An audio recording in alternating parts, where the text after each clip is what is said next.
Currently, 2.1 billion people live on less than $2 per day. More than 1 billion children worldwide live in poverty, and according to UNICEF, 22,000 children die every day due to poverty. However, we're living in a world of plenty, and these figures are unacceptable. Over the last few decades, we have seen the growing integration of global economies and markets. By integration, we're referring to the reduced cost of transport, lower trade barriers, and the fast communication of ideas. Some economists have praised integration and the free market movement as the answer to poverty.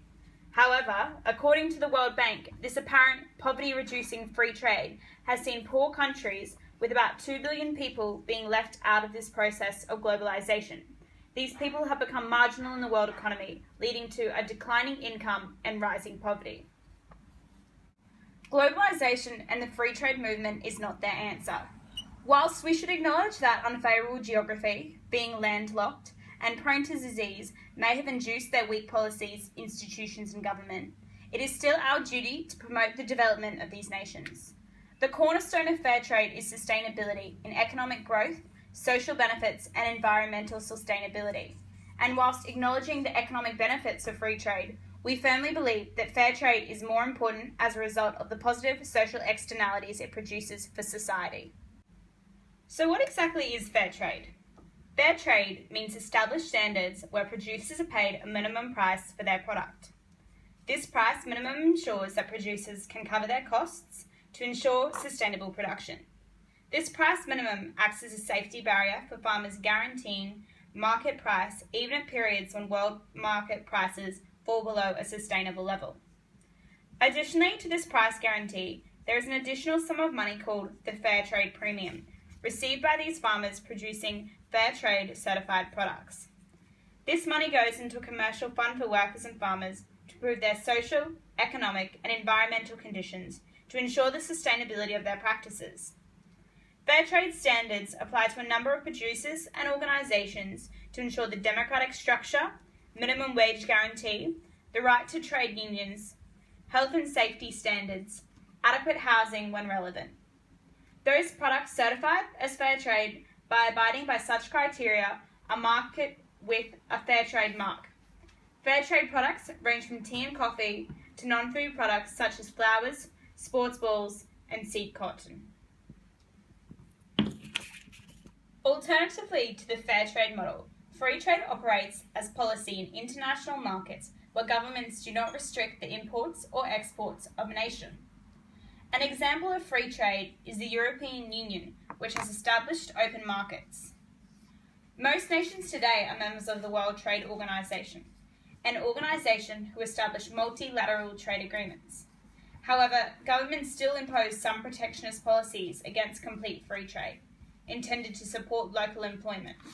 Governments use barriers such as import quotas, taxes, and regulatory legislation to hinder free trade.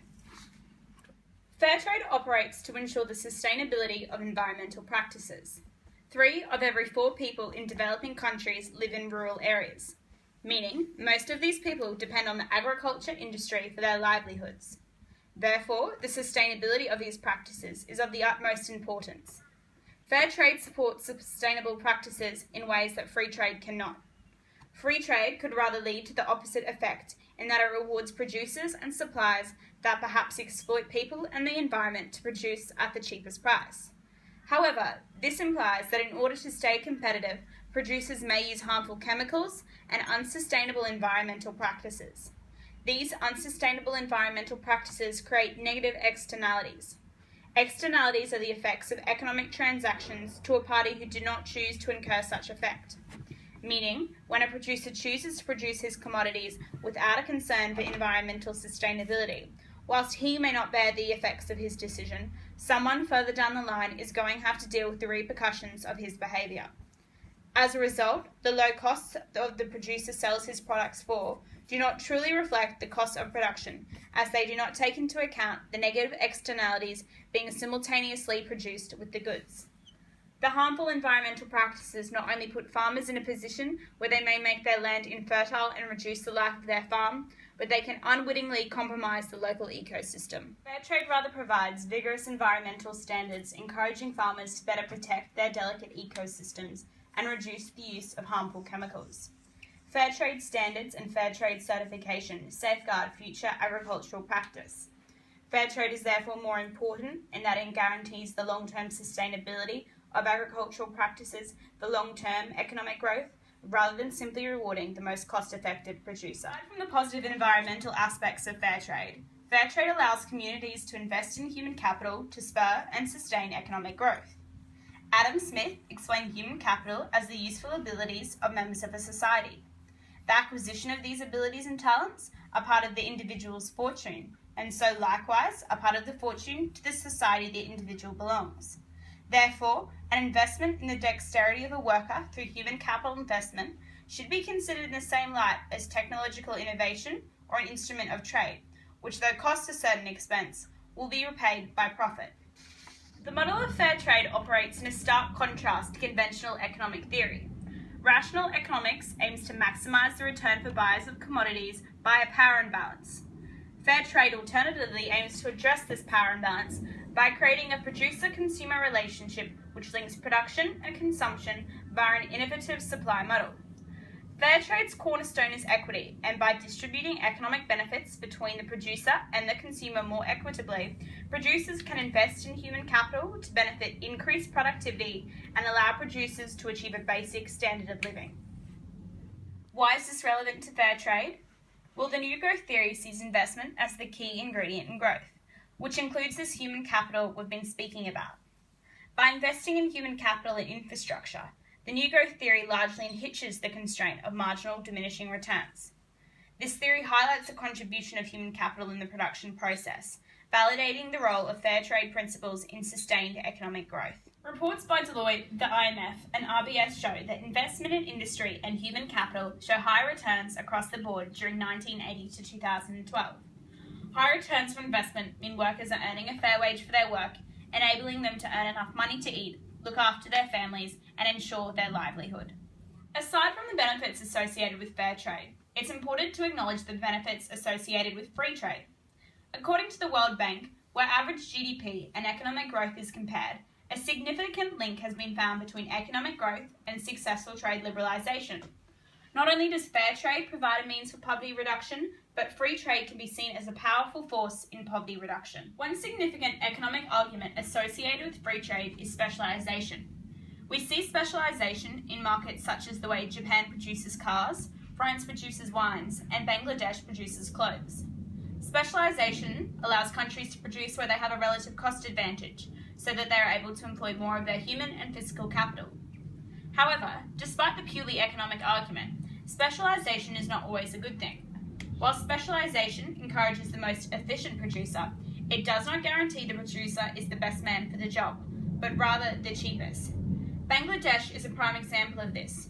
Bangladesh sweatshops have young children and adults working long hours in unsafe work environments, receiving a well below fair wage for their work.